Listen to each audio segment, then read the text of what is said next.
Good morning friends. तो जैसे कि आप लोग देख रहे होंगे, अभी संसद में भी चर्चा चल रहा है कि रुपया का मूल्य गिर रहा है। तो यानी रुपया कैसे गिरता है, यानी रुपया का मूल्य क्या हो रहा है, नीचे जा रहा है। किसके तुलना में? डॉलर की तुलना में। इसका चर्चा आप लोग संसद में भी सुनते होंगे। तो देखते हैं कि रुपया का मूल्य आखिर गिरता कैसे है, ये किस किस चीज पे निर्धारित किया जाता है, यानी किस किस चीज पे निर्भर करता है रुपया का मूल्य गिरना है। तो पहले तो एक जो आयात की कीमत होती है, यानी आयात अगर आपका बढ़ेगा तो रुपया का मूल्य क्या होगा, नीचे होगा, यानी रुपया का मूल्य ह्रास होगा, यानी डिप्रिसिएशन होगा। तो आयात बढ़ेगा या तेल की कीमत बढ़ेगी, तेल की अगर कीमत बढ़ेगी तो भी क्या होगा, रुपया का मूल्य गिरेगा। इसको क्या बोलते हैं? भुगतान संतुलन। अगर आप पढ़े होंगे balance of payment, balance of payment यानी भुगतान संतुलन, भुगतान संतुलन। तो इसमें क्या होता है, अगर हम ज्यादा आयात करेंगे, जब अगर ज्यादा आयात करेंगे तो ये हमारा भुगतान संतुलन कहाँ जाएगा, निगेटिव होगा। भुगतान संतुलन डिपेंड करता है कि हम कितना आयात कर रहे हैं और कितना हम निर्यात कर रहे हैं। मान लीजिए अगर किसी चीज को हम निर्यात कर रहे हैं तो उसका मूल्य, जैसे भुगतान संतुलन मतलब होता है कि किसी चीज का निर्यात, किसी चीज का निर्यात मूल्य, यानी हम किसी चीज को कितना निर्यात कर रहे हैं, माइनस किसी चीज को हम कितना आयात कर रहे हैं, यानी मान लीजिए हम किसी चीज का आयात कर रहे हैं तो इसका लिख लीजिए आयात मूल्य, यानी किसी चीज का निर्यात मूल्य माइनस किसी चीज का आयात मूल्य। तो इसमें क्या होता है, अगर आप देखिए भुगतान संतुलन यानी बैलेंस ऑफ पेमेंट, तो ये नेगेटिव कैसे होगा कि अगर मान लीजिए मेरा निर्यात क्या हुआ, निर्यात कम हुआ, निर्यात कम होगा और आयात ज्यादा होगा, तो ये मेरा भुगतान संतुलन कहाँ जाएगा, नेगेटिव हो जाएगा। जब भुगतान संतुलन नेगेटिव होगा यानी ऋणात्मक होगा, माइनस में होगा, तो हमको क्या करना पड़ेगा, जो हमारा फॉरेक्स रिजर्व होता है, आप लोग सुनते होंगे कि भारत का फॉरेक्स रिजर्व है। तो जो फॉरेक्स रिजर्व होता है, फॉरेक्स रिजर्व, उसमें से हमको क्या करना पड़ता है, पैसा खपत करना पड़ता है। जैसे अभी देखे होंगे कि भारत का जो फॉरेक्स रिजर्व है वो लगभग 700 बिलियन के आसपास पार कर चुका है। तो ये जो फॉरेक्स रिजर्व है, अगर मान लीजिए अगर मेरा आयात मूल्य कम हुआ, अगर आयात मेरा ज़्यादा हुआ, निर्यात मेरा कम होगा, तो इसमें से हमको मान लीजिए पैसा खपत करना पड़ेगा किसी चीज़ को आयात करने के लिए। अगर आयात ज़्यादा हुआ तो ये क्या होगा, हमारा रुपया का मूल्य क्या होगा, रुपया का वैल्यू डिप्रिसिएशन होगा, यानी इसका ह्रास होगा, रुपया का वैल्यू का ह्रास होगा। तो इसीलिए आप लोग अक्सर सुनते होंगे कि रुपया जो डॉलर के मुकाबले है वो क्या हो गया, डॉलर के मुकाबले रुपया का वैल्यू कम हो गया। यानी मान लीजिए अभी $1 80 रुपए के बराबर था, सपोज करिए, तो यही क्या होगा, $1 अब 90 रुपए के बराबर, या $1 100 रुपए के बराबर। तो इसका मतलब क्या हो रहा है कि जो भारतीय रुपया है, भारतीय रुपया डॉलर के मुकाबले क्या हो रहा है, इसका वैल्यू कम होते जा रहा है। तो इसी को बोलते हैं रुपया का अवमूल्यन, यानी रुपया का क्या हो रहा है, डिप्रिसिएशन हो रहा है। तो इसमें हम देखते हैं कि आखिर ये कम क्यों हो रहा है। तो इसमें क्या होता है कि अगर रुपया का वैल्यू गिरेगा तो जो भी हमारा इन्वेस्टर है, यानी जो निवेशक है, जो भारत में मान लीजिए कोई निवेश किया है किसी कंपनी में, या कोई कंपनी खोला है, या किसी कंपनी में कोई अपना एफडीआई के रूप में निवेश किया है, जो भी विदेशी, वो क्या करता है कि अपना पैसा यहाँ से निकालता है डॉलर में, क्योंकि बाकी जगह देखिएगा तो डॉलर का एक्सेप्टेंस है, यानी बाकी जगह डॉलर में लिया जाता है पैसा। भारत में मान लीजिए रुपया चला तो वो क्या करेगा कि अपने रुपया को डॉलर में कन्वर्ट कर कर यहाँ से पैसा लेकर चला जाता है। तो डॉलर यहाँ से लेकर चला जाएगा तो भारत में क्या होगी, डॉलर की मांग बढ़ेगी, और जिसकी मांग बढ़ेगी तो आप जानते हैं कि जिसकी मांग बढ़ेगी उसका वैल्यू ज़्यादा होगा। तो यानी इसी के मुकाबले एक ये भी देखेंगे कि डॉलर अगर यहाँ से निवेशक जाते हैं तो रुपया का मूल्य गिर जाता है, क्योंकि वो लोग डॉलर में लेकर यहाँ से रुपया चले जाते हैं बाहर। तो इसका भी जो रुपया का मूल्य गिरना है वो भी इसी यूएसए और जो ईरान का और ये इजराइल का जो कॉन्फ्लिक्ट चल रहा है, अमेरिका ईरान इजराइल का जो कॉन्फ्लिक्ट चल रहा है इसी से जोड़कर देखा जा रहा है। क्यों? क्योंकि यहाँ पे पहले क्या होता था कि भारत का जो लगभग तेल है यानी जो क्रूड ऑयल है वो लगभग 40% के आसपास इसी एरिया से आता था। ये एरिया फारस की खाड़ी है, तो इस फारस की खाड़ी से लगभग भारत का 40% के आसपास, 40-50% के आसपास क्रूड ऑयल सप्लाई आता था, यानी 40 से 50 के बीच में। कहाँ से? इस खाड़ी देश से। तो यहाँ से क्या हुआ है कि जब इस पे अटैक होना शुरू हुआ, कहाँ? यहाँ पे ये है फारस की खाड़ी और ये है हार्मुज जल संधि। ये है हार्मुज जल संधि। यहाँ पे देखेंगे, ये टिप पे देखेंगे ओमान है, ये ईरान है। तो इस एरिया में क्या हुआ कि ईरान ने नाकाबंदी लगा दिया है।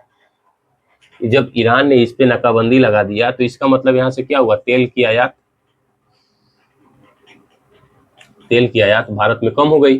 और जब तेल की आयात भारत में कम हो गई, इससे क्या हुआ? तेल की कीमतें भारत में बढ़ गई। अब तेल की जब कीमतें भारत में बढ़ गई तो इसका मतलब क्या होगा? यहाँ मूल्य का ह्रास होगा। और प्लस में इसमें और क्या किया ईरान ने, अमेरिका ने? ईरान तो पहले से राजी था कि हम क्या करेंगे, अपने जो मित्र देश हैं, जो भी इसके नेबर कंट्री यानी जो फॉरेन कंट्री, जो फ्रेंड कंट्री है इनके मित्र देश, उसको हम तेल क्या करेंगे? सप्लाई करेंगे। लेकिन अमेरिका ने क्या किया? एक अलग रूट बना दिया इस एरिया से। तो ये जो हार्मुज जल संधि देखेंगे तो लगभग 22 किलोमीटर चौड़ा है। ये लगभग 22 किलोमीटर, 22 से 25 किलोमीटर के आसपास ये चौड़ा है। तो इसमें क्या हुआ, मान लीजिए चौड़ा क्षेत्र है, तो पहले क्या होता था कि जो जहाज आती थी इधर से तेल लेकर, कुवैत हुआ, इराक हुआ, ये सब जानते हैं कि तेल के लिए क्या है, तेल के लिए सब काफ़ी, इस एरिया में काफ़ी तेल मिलता है। इस एरिया में ये समृद्ध क्षेत्र है तेल के लिहाज से। तो इसमें क्या होता था, भारत लगभग तेल इराक से, कुवैत से, ईरान से, सऊदी से, यूएई से इधर तेल मंगाता था। तो अमेरिका ने क्या किया कि एक रूट बना दिया। कहाँ से? इस ओमान के पास से। मान लीजिए ये ओमान है, ये टिप पे, ये मान लीजिए ये टिप पे ओमान है, तो इसके पास से इसने एक रूट बना दिया और ये बोला कि हम इस एरिया से यानी ओमान से सट कर हम लोग क्या करेंगे, एक रूट के थ्रू पास करके इस फारस की खाड़ी को हम लोग इस एरिया से तेल का आयात निर्यात करेंगे। किस एरिया से? ये जो बहरीन के करीब से है। और ईरान ने क्या किया? ईरान ने इस एरिया पे, पहले तो इस एरिया पे ने समुद्री माइंस बिछाया है इस एरिया पे कंट्रोल करने के लिए, और इस एरिया पे ये जो ओमान के पास है इस एरिया पे नाकाबंदी शुरू कर दी। यहाँ पे नाकाबंदी शुरू कर दी। तो जो भी अब तेल सप्लाई हो रहा था, जो भी 10% या 15%, जो मान लीजिए जो भी एक दो जहाज यहाँ से निकल रहे थे, वो भी जहाज यहाँ से निकलना बंद हो गए। जब ये जहाज यहाँ से निकलना बंद हुए तो पूरे विश्व में क्या हुआ है कि तेल संकट गहरा गया है। पूरे विश्व में तेल संकट की, यहाँ तेल संकट पूरे विश्व में उत्पन्न हो गई है। तो अगर ये तेल संकट उत्पन्न होगा तो पूरे विश्व की अर्थव्यवस्था क्या होगी? चरमरा जाएगी। तो इसीलिए इस एरिया में भारत का भी तेल लगभग सप्लाई यहाँ बंद हो गया। इस एरिया से अगर कोई जहाज नहीं आएगा तो इसका मतलब भारत का भी जहाज यहाँ नहीं आएगा, और भारत का जब जहाज नहीं आएगा, और इस एरिया में एक और अमेरिका ने यहाँ क्या किया, इस एरिया में यूएसए में, कि यहाँ देखिएगा मैप में, आप देखिएगा ये चाबहार पोर्ट है, चाबहार पोर्ट, इस पे भी यूएसए ने क्या किया? अटैक कर दिया। यूएसए इस पे भी अटैक कर दिया। यहाँ पे ईरान की घेराबंदी है और उसके आगे में देखेंगे यूएसए की घेराबंदी है। यूएसए का कहना है कि आप इस रूट से जाइए, तेल लेकर आइए, जो यूएसए ने रूट निकाला है। ईरान का कहना है कि अगर इस रूट से कोई जाएगा तो हम उस पर अटैक करेंगे। और इन्होंने क्या किया है कि ओमान के साथ ईरान मिलकर चाहता है कि इस जो हरमुज जल संधि है वहाँ से हम लोग क्या करें, टोल वसूल करें, यहाँ से टोल वसूल करें। लेकिन अभी आगे क्या होगा फिलहाल वो तो ईरान और ओमान जाने, लेकिन इस एरिया में जो ये घटनाएं है वो भी विद्यमान है, यानी इस एरिया में। इसीलिए क्या हुआ कि भारत में तेल संकट गहरा गया है। तेल संकट ही नहीं, ये तो तेल संकट हुआ। भारत एलएनजी जो लिक्विड नेचुरल गैस होता है, भारत उसका भी सप्लाई करता है इसी एरिया से। लगभग 2/3 हिस्सा यानी 2/3 भाग, यहाँ से 2/3 भाग एलएनजी आता है। पहले तो हम क्रूड ऑयल का बताएं, अब यहाँ से एलएनजी यानी लिक्विड नेचुरल गैस, ये भी इसी एरिया से आता है, लगभग कितना 2/3 भाग। और प्लस में इस कतर से अमोनिया आता है। भारत क्या करता है, कतर से अमोनिया का निर्यात करता है इस कतर से। तो ईरान ने क्या किया, ईरान ने इस कतर पे, बहरीन पे और कुवैत पे, और अभी आज ही का न्यूज है देखिएगा, इराक पे उन्होंने अटैक कर दिया है। यानी इराक पे भी ईरान ने अटैक कर दिया, जो यहाँ तेल के ठिकाने है उस पर अटैक किया, कुवैत पे अटैक किया, ये बहरीन है, कतर पे। तो जो ये एलएनजी का भी सप्लाई किया है तो बाधित है, क्योंकि सेम ही कारण है, जो कारण तेल में था वही कारण ये एलएनजी में भी है।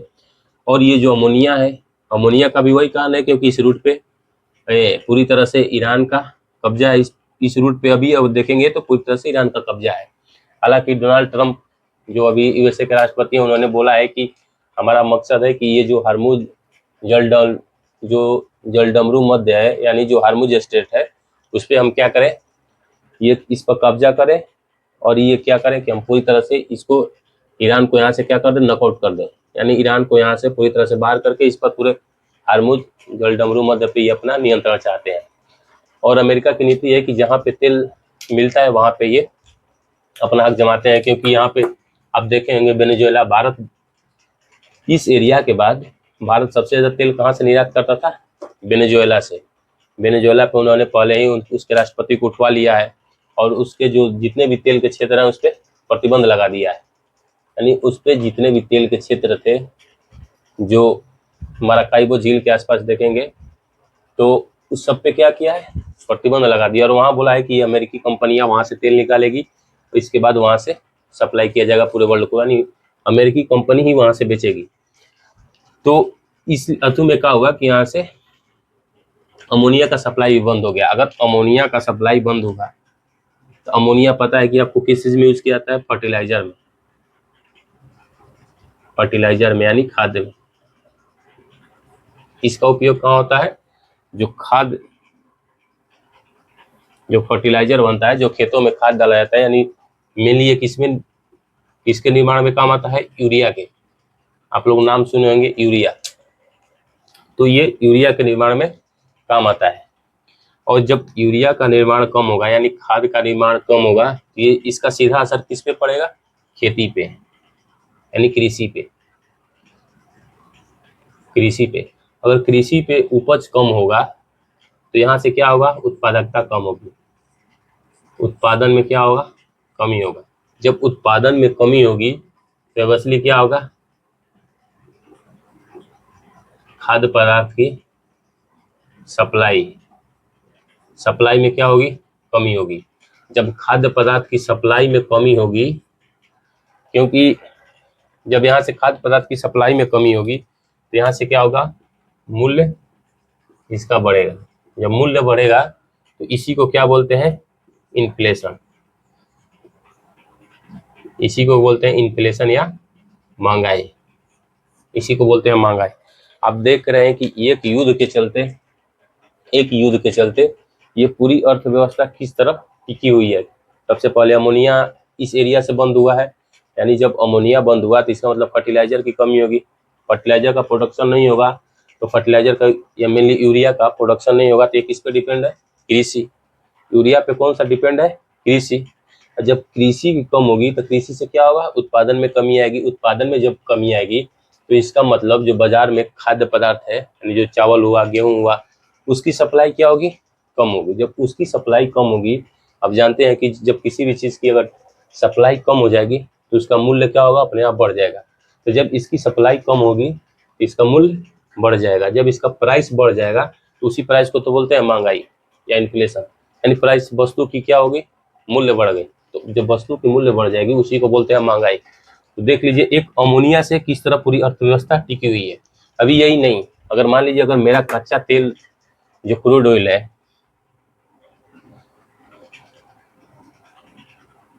क्रूड ऑयल यानी जो पेट्रोलियम जो कच्चा तेल आता है वहां से, इसके बाद वो क्या होता है, रिफाइनरी में रिफाइन होकर इसके बाद सप्लाई किया जाता है गाड़ी में डालने के लिए।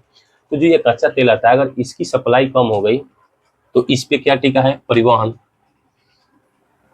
इस पे क्या टिका है, परिवहन। तो अगर परिवहन कम हुआ, अगर लॉजिस्टिक कम हो गई किसी भी चीज़ की, अगर मान लीजिए ट्रांसपोर्टेशन कम हो गई, तो यहाँ से जो खाद्य पदार्थ है, खाद्य पदार्थ मान लीजिए मेनली जो ग्रामीण एरिया में प्रोडक्शन होता है, ये जो खाद्य पदार्थ है इसकी प्रोडक्शन कहाँ होती है, मेनली उत्पादन कहाँ होता है, ग्रामीण एरिया में। तो मान लीजिए ग्रामीण एरिया से हमको लाना है शहर में, ग्रामीण एरिया से हमको शहर में लाके बेचना है, तो उसके लिए क्या चाहिए, ट्रांसपोर्टेशन, यानी मेरे को परिवहन चाहिए। और जब ये क्रूड ऑयल की सप्लाई ही कमी हो जाएगी तो इसका मतलब मेरा परिवहन क्या होगा, बाधित होगा। जब परिवहन बाधित होगा, ट्रांसपोर्टेशन बाधित होगा, तो इससे क्या होगी, ऑब्वियसली इसका जब सप्लाई कम हो जाएगी तो वैसे ही फिर इसका मूल्य बढ़ जाएगा। तो सोचिए कि, और प्लस में इस क्रूड ऑयल का और क्या जरूरत आती है, इस क्रूड ऑयल का जरूरत आती है पावर प्रोडक्शन में, यानी ऊर्जा उत्पादन में।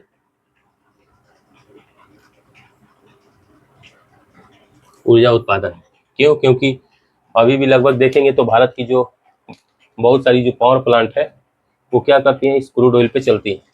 क्रूड ऑयल पे चलती हैं तो यहाँ से क्या होगा, ऊर्जा उत्पादन कम होगा। जब ऊर्जा उत्पादन कम होगा तो यहाँ से क्या होगी, जो इंडस्ट्री है, जो इंडस्ट्री को क्या चाहिए, ऊर्जा चाहिए। तो इंडस्ट्री को क्या होगा, ऊर्जा सप्लाई कम होगा।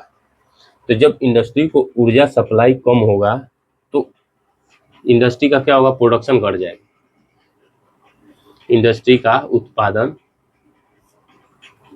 कम हो जाएगा। जब इंडस्ट्री का उत्पादन कम हो जाएगा तो इससे क्या होगा, जब उत्पादन में कमी आएगी तो इससे क्या होगा, फिर से प्राइस क्या होगा, यानी फिर से इसका मूल्य क्या होगा, फिर से इसका मूल्य बढ़ जाएगा। तो देख रहे हैं कि एक क्रूड ऑयल से, यानी एक युद्ध से किसी भी देश की अर्थव्यवस्था किस तरह टिकी हुई है, यानी एक युद्ध के चलते परिवहन, खाद्य पदार्थ की सप्लाई, इंडस्ट्री, इस तरह से लगभग देखेंगे कि ये हर क्षेत्र को प्रभावित करता है। इसीलिए क्या हो रहा है कि भारत से जो भी यहाँ से इन्वेस्टर हैं, जो भारत में निवेशक हैं, जो निवेश किया है, वो क्या कर रहे हैं कि इस युद्ध के चलते, क्योंकि भारत के पास क्रूड ऑयल तो है नहीं, उनको क्या चाहिए, ऊर्जा चाहिए। किसी भी इंडस्ट्री को चलाने के लिए ऊर्जा चाहिए। ऊर्जा वो कहाँ से ला रहे हैं, तो या तो कोयला प्रोडक्शन से ला रहे हैं। और जो भी ये जो ऊर्जा उत्पादन की जो भी पावर प्लांट है, अभी मान लीजिए जो क्रूड ऑयल पे काम करती है वो तो कोयला पे काम करेगी नहीं। जब कोयला पे काम नहीं करेगी तो उसको क्या चाहिए, क्रूड ऑयल। क्रूड ऑयल की सप्लाई हो नहीं रही है, तो क्रूड ऑयल की सप्लाई नहीं होती, इसका मतलब इसमें क्या होगा, ऊर्जा उत्पादन कम होगा। तो जो भी इंडस्ट्री हैं, जो भी निवेशक हैं, उनको ऊर्जा उत्पादन मिल नहीं रहा है, ऊर्जा मिल नहीं रहा है, तो वो क्या कर रहे हैं कि यहाँ से धीरे धीरे अपना पैसा लेकर भारत से निकल रहे हैं। तो भारत से जब पैसा लेकर निकल रहे हैं तो इससे क्या होगा, इसीलिए एक तरह से पैसे की क्या होगी, वैल्यू कम होती जा रही है। यानी यहाँ से डॉलर में लेकर रुपया निकल जा रहे हैं, तो डॉलर की मांग बढ़ती जा रही है। डॉलर की मांग भारतीय रुपए की तुलना में बढ़ती जा रही है। तो अगर वो उसकी मांग बढ़ती जाएगी तो ऑब्वियसली जिसकी मांग बढ़ेगी, इसका मतलब उसका वैल्यू ज़्यादा होगा। तो डॉलर का वैल्यू ज़्यादा होता जाएगा भारतीय रुपए की तुलना में। इसीलिए क्या होगा, भारतीय रुपया का अवमूल्यन हो रहा है, डिग्रेडेशन हो रहा है, यानी भारतीय रुपया की वैल्यू डॉलर की तुलना में कम होते जा रही है। अभी तो ये एक एरिया का हुआ। अभी हाल फिलहाल में क्या किया है कि आप जानते हैं कि जो ईरान का ये एरिया है, हुती समर्थक है। यानी यहाँ पे देखेंगे एक हुती, यहाँ पे एक समर्थक करता है किसका, ईरान का। तो हुती ने क्या किया है कि इस एरिया में ये जो जल संधि बोलते हैं, ये अफ्रीका है, ये सऊदी अरब, ये एशिया का पार्ट है, ये अफ्रीका का पार्ट है। तो ये लाल सागर है, आप जानते हैं ये क्या है, लाल सागर। तो हुती ने क्या किया है कि ये बाब अल मंडेव है, इसको बोलते हैं बाब अल मंडेव, बाब अल मंडेव जल संधि, बाब अल मंडेव जल संधि। तो इसने क्या किया है कि इस एरिया पे भी इन्होंने क्या किया है, चोक कर दिया। यानी इस एरिया को भी हुती समर्थक, जो ईरान का हुती समर्थक है, उस इन्होंने क्या किया, इस एरिया को भी बंद कर दिया। अब सोचिए कि ये लाल सागर ये क्या होता है कि लगभग इस एरिया से देखेंगे तो लगभग 30 से 40% के बीच इस एरिया से भारत का या पूरे वर्ल्ड का इस एरिया से व्यापार होता है, लाल सागर से होकर।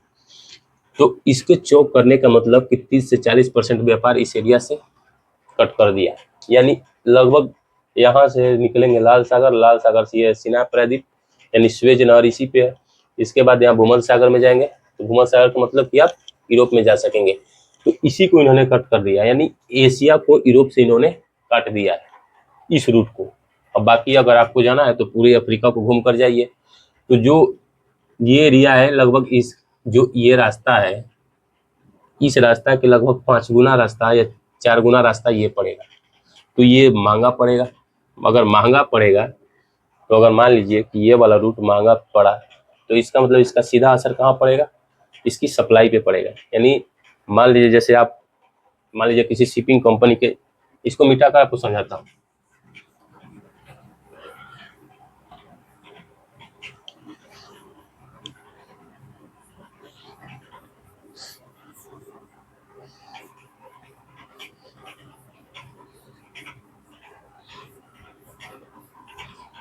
मान लीजिए आप किसी शिपिंग कंपनी के मालिक हैं, सपोज करिए, और आपको ये मान लीजिए भारत है, सपोज करिए भारत इधर है लेकिन मान लेते हैं अभी ये भारत ये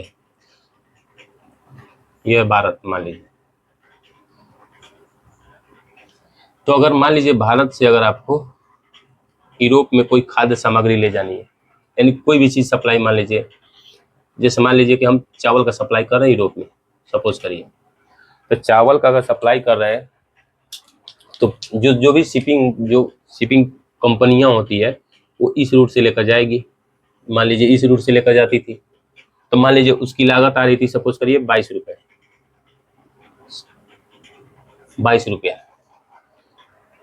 अब फिर इसके बाद अगर और इसका जो शिपिंग का जो चार्ज आ रहा था, मान लीजिए चार्ज आ रहा था इसका, मान लीजिए यहाँ से अब यूरोप ले जाना है, यूरोप तो कोई कंपनी अपना लेके जा रही है, मान लीजिए 40,000 रुपये में यहाँ से लेकर यूरोप तक ये चावल पहुँचा दे रही है, 40,000 रुपये में सपोज करिए। मानने के लिए बोल रहा हूँ, वैसे कितना लेते होंगे वो तो वही जानते होंगे, लेकिन मान लीजिए कि 40,000 रुपये में, जैसे अभी गांव में भी भाड़ा चलता है, आप गांव में भी देखे होंगे जैसे भाड़ा चलता है कि हम 2,000 रुपये में यहाँ से वहाँ तक पहुँचा देंगे आपकी सामान, 2,000 किराया लेंगे। तो उसी तरह बड़ी बड़ी जो शिपिंग कंपनियाँ होती है, यहाँ से लेकर यहाँ तक ट्रांसपोर्टेशन का मान लीजिए 40,000 रुपये ली। इसके बाद जब ये शॉर्टेस्ट पाथ था यूरोप जाने का, ये सबसे छोटा रास्ता था यूरोप जाने का, अगर यही कंपनियां अगर इस तरह से अफ्रीका घूमकर, ये पूरा अफ्रीका घूमकर अगर यूरोप आएंगी तो इससे क्या होगा, उनकी तेल शिप में अगर तेल ज़्यादा खपत होगा, तेल खपत ज़्यादा होगा, मान लीजिए अगर तेल खपत ज़्यादा हुआ तो वो अपनी क्या करेगी, भाड़ा भी बढ़ाएगी, भाड़ा इंक्रीज करेगी। अगर जब भाड़ा इंक्रीज करेगी तो मान लीजिए अब लेने लगी 60,000 रुपये, सपोज करिए 60,000 ले रही, 60,000 ले रही है, तो ये जो भी यहाँ से सप्लाई कर रहा है जो भी कंपनी, उससे ली 60,000 रुपया, तो ये जो अपना सामान है ये सामान भी अपना महंगा करके बेचेगा, क्योंकि इसके चलते क्या होगा, अगर ये 60,000 भाड़ा दे रहा है कोई भी कंपनी तो क्या चाहेगा, हम ज़्यादा से ज़्यादा प्रॉफिट कमाएं, क्योंकि कोई भी कंपनी तभी बनाएगा जो वो प्रॉफिट कमाएगा, नहीं तो हम घाटे का सौदा क्यों करेंगे, चाहे आप ही घाटे का सौदा क्यों करेंगे। तो ये क्या करेंगे कि ये अपना जो यहाँ का जो प्राइस है, जो भी खाद्य पदार्थ जो सप्लाई कर रहे हैं उसकी प्राइस यहाँ बढ़ा देंगे। जब उसकी प्राइस यहाँ ऑटोमेटिक बढ़ेगी तो इससे क्या होगा, यहाँ पे भी प्राइस बढ़ जाएगी, यहाँ पे भी प्राइस बढ़ गई। तो देखिए कि एक तेल से कैसे ट्रांसपोर्टेशन भी प्रभावित हो रहा है, और ट्रांसपोर्टेशन प्रभावित होने से खाद्य पदार्थ की भी मूल्य क्या हो रहा है, बढ़ रहा है। तो एक इस इजराइल, ईरान और यूएसए, जबकि यूएसए का तो कुछ यहाँ है भी नहीं, यूएसए का कुछ इंटरेस्ट है नहीं यहाँ, यानी ये भी नहीं कि यूएसए का कोई एरिया हो यहाँ, बस यूएसए क्या किया है, अपना एक यहाँ पे सेना का टुकड़ी रखा है, कुवैत में रखा है, बहरीन में रखा है, ओमान में रखा है। बस वो चाहता है कि हम इस एरिया को कंट्रोल करके रखें, इस एरिया को कंट्रोल करके रखना चाहता है। इसीलिए इसने क्या किया, बस अपने फायदेमंद के लिए इन्होंने ईरान पर अटैक कर दिया, क्योंकि उसको लगता है कि यहाँ पे पैसा बहुत है।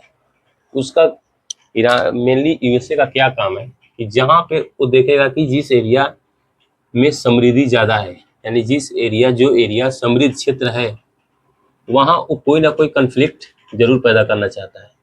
जैसे इस एरिया को देख लिया कि उसके पास क्रूड ऑयल ज़्यादा है, क्रूड ऑयल ज़्यादा है इस एरिया में। तो इन्होंने क्या किया कि ज़बरदस्ती अपनी सेना रखी, और सेना रख के ये पहले क्या बोलते थे कि इस सब क्षेत्र को, इराक को, कुवैत को, इस एरिया को क्या बोलते थे कि आपको ईरान से खतरा है। तो ईरान से खतरा के बहाने ये क्या करता है, यहाँ पे हथियार बेचता है, क्योंकि जान चुका है कि लोग के पास पैसा बहुत है। तो ये अपना हथियार क्या, बस क्योंकि यूएसए का मेन व्यापार जो है किसका है, हथियार का है।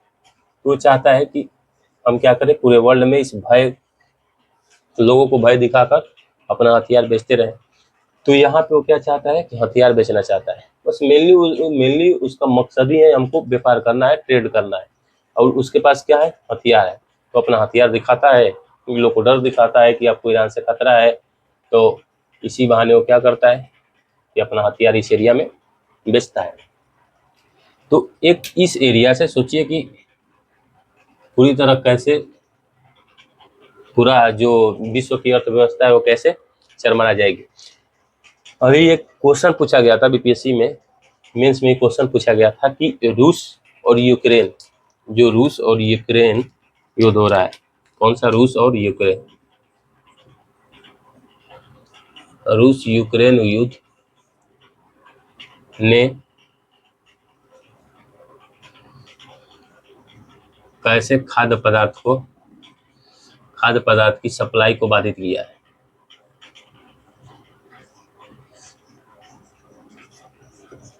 सप्लाई को बाधित किया है रूस यूक्रेन युद्ध में। तो हो सकता है कि अगले में जो ये कॉन्फ्लिक्ट चल रहा है, यूएसए, इजराइल और ईरान का जो कॉन्फ्लिक्ट चल रहा है, हो सकता है कि इससे भी क्वेश्चन आ जाए। इसीलिए आपको इस पे ध्यान रखना है। जो हम बताए वो आप सुने होंगे, क्योंकि हम पूरा लिखे तो नहीं है, लेकिन जो हम बोले हैं, बाकी जो समझाए हैं उससे आप लोग समझ सकते हैं। और जो रूस यूक्रेन युद्ध है, थोड़ा सा इसके बारे में जान जाइए, क्योंकि हो सकता है कि ये क्या रिपीट हो जाए। आप ये देखेंगे ब्लैक सी, ये ब्लैक सी, इधर भी टर्की है, इधर टर्की है, यहाँ मान लीजिए यूक्रेन है, और इधर रसिया लगा हुआ है। मान लीजिए ये रसिया है, तो ये यूक्रेन है, यूक्रेन, और ये रूस। तो और इधर देखेंगे मैप में, आप लोग देखते रहिएगा, यहाँ पे देखिएगा तो बास्पोरस, डार्डेनल्स जल संधि, इसके बाद ये आ जाइएगा भूमध्य सागर में। ये बीच में देखिएगा एक मरमरा सागर है। तो सर उतना नहीं देखिएगा, आप मैप में देखिएगा तो ये काला सागर, काला सागर के बाद ये मरमरा सागर, मरमरा सागर के बाद ये आ जाइएगा तो भूमध्य सागर में आ जाएगा। भूमध्य सागर का एक छोटा सा यहाँ पार्ट है एजियन सागर, यहाँ पे एजियन सागर इसको बोलते हैं। तो मेनली हम देख रहे हैं कि ये यूक्रेन क्या करता है कि पूरे यूरोप में गेहूं का प्रोडक्शन करता है। गेहूं का प्रोडक्शन सबसे ज्यादा करता है कहाँ, यूरोप में सबसे ज्यादा करता है। और इसी यूक्रेन में देखेंगे, इस काला सागर के पास इसका एरिया देखेंगे क्रीमिया प्रायद्वीप, और इसी क्रीमिया प्रायद्वीप में देखेंगे यहीं पे इसका एक बंदरगाह है। इसी क्रीमिया देखेंगे तो यहाँ पे एक बंदरगाह है। उसी बंदरगाह पे पहले तो ये क्रीमिया 2014 में रूस ने ले लिया, 2014 ने क्रीमिया को रूस में ले लिया। तो इस यूक्रेन के पास ये तो क्रीमिया प्रायद्वीप है, ये मान लीजिए ये यूक्रेन है, सपोज करिए ये है मान लीजिए काला सागर, तो इस एरिया में ये है क्रीमिया। तो इसको तो 2014 में रूस ने ऑक्युपाई कर लिया था। यहाँ पे एक इसका बंदरगाह है, बंदरगाह। तो रसिया ने क्या किया है, इस पे अटैक कर दिया, इस बंदरगाह पे अटैक कर दिया, और इस बंदरगाह को चारों तरफ से घेर लिया। तो जब, और ये जो बंदरगाह था यहाँ से क्या होता था, गेहूं की सप्लाई होती थी, यहीं से क्या होती थी, गेहूं की सप्लाई होती थी कहाँ, पूरे यूरोप में। तो यहाँ से गेहूं की सप्लाई जब इस एरिया पे अटैक कर लिया और इस एरिया में अपनी नेवल सेना को उतार दिया रशिया ने, तो ये एरिया कंट्रोल कर लिया। इस एरिया को जब कंट्रोल किया तो गेहूं की सप्लाई क्या हो गई, बंद हो गई। तो जब गेहूं की सप्लाई यहाँ से बंद हो गई तो ऑब्वियसली क्या होगा, गेहूं की सप्लाई पूरे यूरोप में कमी आ गई। तो गेहूं की सप्लाई से यानी मेनली क्या है कि ये जो खाद्य पदार्थ हैं, आप जानते हैं कि कोकोआ, कोकोआ जिससे चीनी बनती है, तो ये कोकोआ के प्रोडक्शन में भी यूक्रेन अग्रणी है। इस कोकोआ के प्रोडक्शन में भी यूक्रेन अग्रणी है। और यहाँ से क्या होता है, चीनी का यूक्रेन है वो लगभग कोकोआ से 99% चीनी का प्रोडक्शन करता है। तो इससे भी क्या हुआ कि चीनी का भी इधर से सप्लाई बंद हो गया, यहाँ से चीनी का भी सप्लाई बंद हो गया। तो देख रहे हैं कि इधर से गेहूं का भी प्रोडक्शन, गेहूं का भी सप्लाई बंद हो रहा है, यहाँ से चीनी का भी सप्लाई बंद हो गया। तो इस तरह से देखते हैं कि एक युद्ध रूस और यूक्रेन के बीच कैसे खाद्य संकट उत्पन्न कर दिया यूरोप में। तो ठीक उसी प्रकार ये जो युद्ध है ये भी क्या करेगा, पूरी अर्थव्यवस्था को चरमरा देगा। यहाँ से तेल सप्लाई की कमी आ जाएगी। तो आज के लिए इतना ही था। ये वीडियो आप लोगों को कैसा लगा आप इस पर कमेंट जरूर कीजिएगा, और अगर आप लोग को अच्छा लगता है तो चैनल को सब्सक्राइब जरूर कीजिएगा और अपने ग्रुप में शेयर कर दीजिएगा। और आपको किस टॉपिक पे नेक्स्ट वीडियो चाहिए आप लोग उसको भी कमेंट कर सकते हैं, मैं कोशिश करूँगा मैं बताने की, उस पर चर्चा करने की कोशिश करूँगा।